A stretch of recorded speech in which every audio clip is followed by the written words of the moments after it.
Mary, the day that we first met, it was kind of an unusual situation, wasn't it? Yes, it was. Well, why don't you tell us about it? Okay, I was at my parents' house and visiting, and they knew I had a lot of issues going on, and they kept digging to get it out of me, and I wouldn't tell them. And I was outside smoking a cigarette on my mom's porch, and I see a car roll up, and it's a Taurus, so it's kind of a cop car to me. I don't know. And I saw two guys get out in black coats, and honestly, I thought they were from the FBI, and they were coming to take me away. And I was okay with that because I was in so deep, I needed a way out, and if it was going to jail, I was going that night. And Larry prayed with me on that porch, and I decided that I would go away and get myself better. And that was the best decision I have ever made in my entire life. Thank you.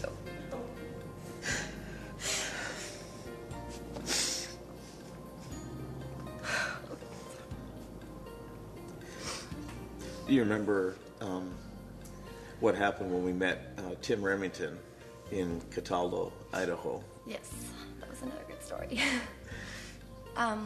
After I decided to go to the ranch with Larry, and they make you go to give you a waiting period to make sure you're ready to go to rehab, and we drove to meet Tim, and this was a pastor, and I'd been up for 5 days, so I was just about crazy as one could be, and I wasn't sure if I was supposed to be meeting a pastor high, but I guess Larry told me he expected that, so I went with it.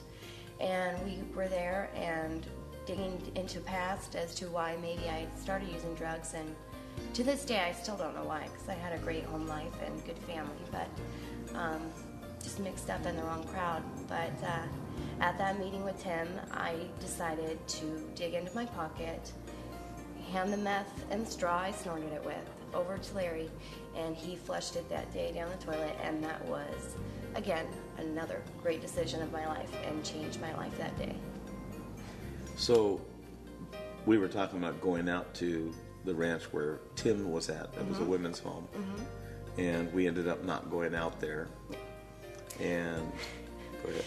I had changed my mind at being at the ranch, and I'd been sober for a couple days.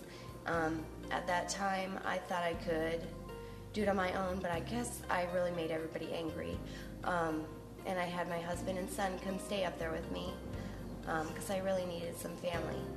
I did change my mind, and I went back home, but honestly I have been sober since that day for over almost 2.5 years to this day. So it was definitely God in my life that pushed me to stay that way, because I'd been trying to get sober for a long time, and I'd only make it 2 or 3 months and go right back in. So God has amazing power with that, and to this day I am sober, and I am enjoying and loving life. Mary, before your life was changed by God, what was your life like at home? I didn't have a family life. I did have a son and a husband at the time, and I would take care of my son, but really just stick food in front of him and stick him in front of a movie and hang out with my tweaker friends, I guess you'd call them. And this minute my husband would get home from work, I would go hide in a little room and honestly do drugs all night long by myself and just lie to him and lie. And when he'd come in the room, I'd pretend like I was sleeping, and I tried to hide it for a long time. And a drug like that, so intense on your body, is really hard to hide. When you have a figure as small as mine, I lost probably about 40 pounds, so people did tend to notice. And at the time I was in massage school and failing miserably, so I lost out on that. This family was awful. I didn't have my family in my life. I was all alone. And supposedly these friends you have, but they're not really your friends. They're gone when you quit, so I don't think they're friends, and you really do lose a lot of your family. And I missed out on a lot of my son's life, and I'm regretting a lot of that now.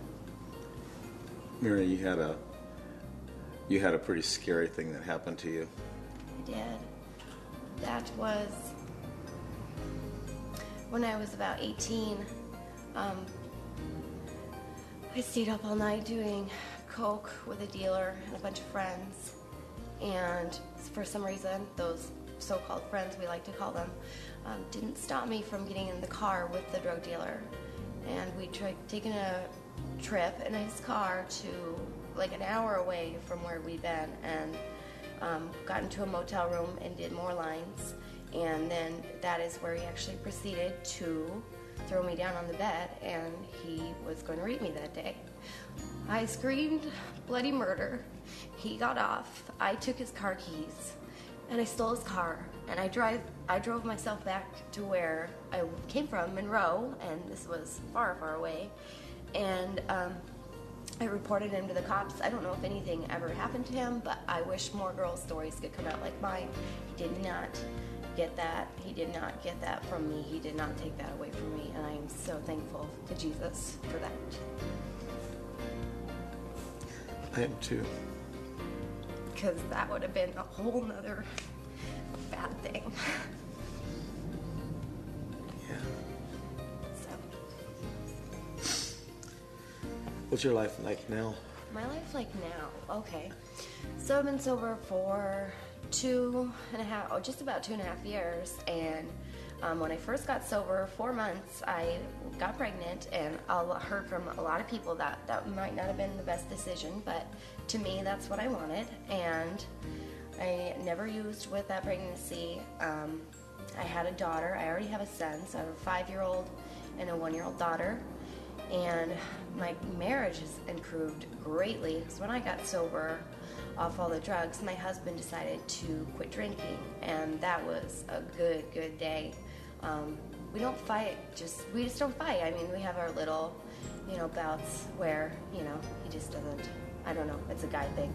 But we get along really, really well, and are able to take care of our kids really well. He supports us, and I am a stay-at-home mom, which I know a lot of people can't do, so I'm very thankful for that. And I did finish, I went back and graduated school, and I'm just saving the money to go and do my licensing exam to be a massage therapist so I can get paid for what I do.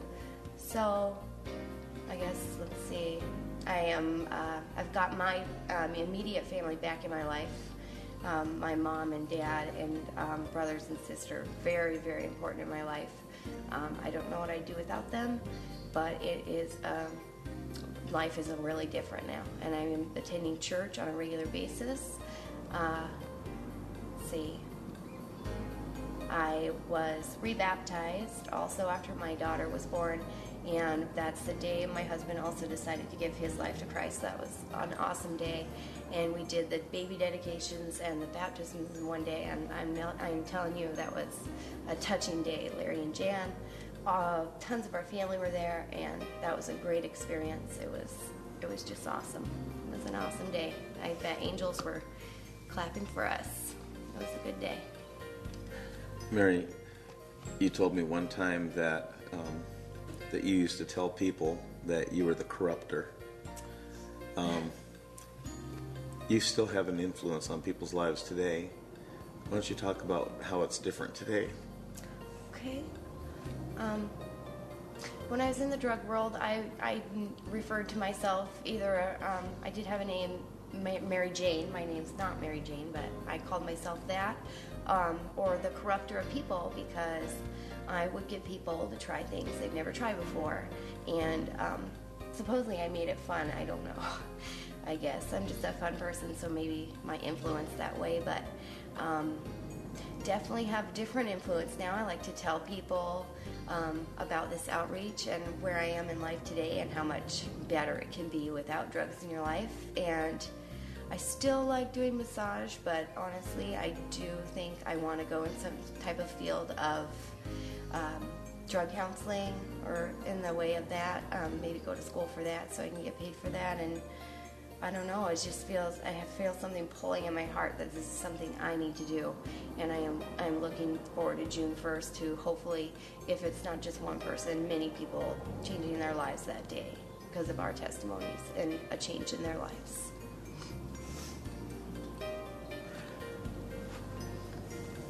What would you say, Mary, to somebody who has a family member who's out there, a daughter, a son, who's out there using drugs right now, and they're the parents? What would you say to those parents? I would say to those parents of the kid or the families that have sons or daughters using drugs, it only takes one person. You need to really reach out. My story, it went from one person to one person to one person, so it was a chain of people, and it took my mom breaking down at work and her friend Joan telling her about Jan, and her going to Jan, and Jan talking to Larry, and it's just a big circle of people, and all it takes is that one person to make a difference. And I would say it is to reach out. I mean, these people are available to you 365 days a year. They're never not answering their phone. I called Larry many times at 2 or 3 in the morning. I'm sorry about that. And he would answer every time, and it's just what I needed to hear, and he would tell me what I needed to hear. So I would just say it really does. It's a chain of people, and all it takes is one person to say something, and lives can be changed. There's one other thing that I really wanted to talk about. There was a point in your recovery, and actually it was pretty soon after you had quit, that you were falsely accused by a man who was a really close friend. Yeah, this friend, Jerry, when I had first gotten sober, I went to visit with him. I was trying to get new hobbies going. He did sewing, so I was going to his house to get a few things fixed and maybe get a few pointers. And when I was there, he said that I was too happy and that I had to have been on drugs because people that I got off meth that soon couldn't be that happy. But before I even went there, I told myself when I got sober, I was not going to let meth win, and I was not going to let it take away my personality. And I was going to get over it as fast as I could, and I was going to be me as a person, and I am a happy-go-lucky person. So when he accused me of that, that hurt really, really, really bad and set me back. And I remember working it out on the phone. I had called Larry, but I got his message. And I left him a message, and I pretty much worked the problem out on my own, just saying why, if people are going to accuse me, why wouldn't I just do drugs? But by the end of that conversation, I had pretty much said, well, I'll show them, and 2.5 years sober, and I'm still showing them to this day. So, and I do know also he had said something to my dad, and my dad stuck up for me, and to have my dad's trust back was a huge, huge thing, because I hadn't had that for a long time. Huge. So the idea of a lighthouse, now you're not from West Central, No. But the idea of a lighthouse in an area like West Central, you have anything to say about that? I think it's going to be awesome. I need to go there and do some handprints and get my kiddos there too, but I think it's right where it needs to be. I mean, like they said, it's been prayed about for years and years and years, and it's coming. And I think it's going to be big, and I think it's going to make a huge impact on Felony Flats. Maybe it won't be known as that anymore, but it's really funny because in that area it's where I used to go and hook up my drugs. So to, maybe run into old people and reach out to them and show them a new lifestyle, that's just going to be an awesome thing to make such an impact on Spokane. Amen. To somebody who is thinking about supporting this ministry, is this a ministry you think they should support? I would tell you it's definitely worth it. You will change lives. You'll meet some pretty awesome people on your journey. Two of my favorites would have to be Jan and Larry. They've helped me so much and changed so much in my life and my family's life that if you're thinking or struggling and thinking you can't do it, it is possible with them and the Lord. The Lord is very important in lives, and He can work miracles. And if you're thinking it can't be done, I'm living proof that it can be done. And it just takes effort on your part. And you've got a circle of friends here, and they're willing to help you. Like I said, anytime, any day, they're there for you. And the outreach makes a huge difference in lives.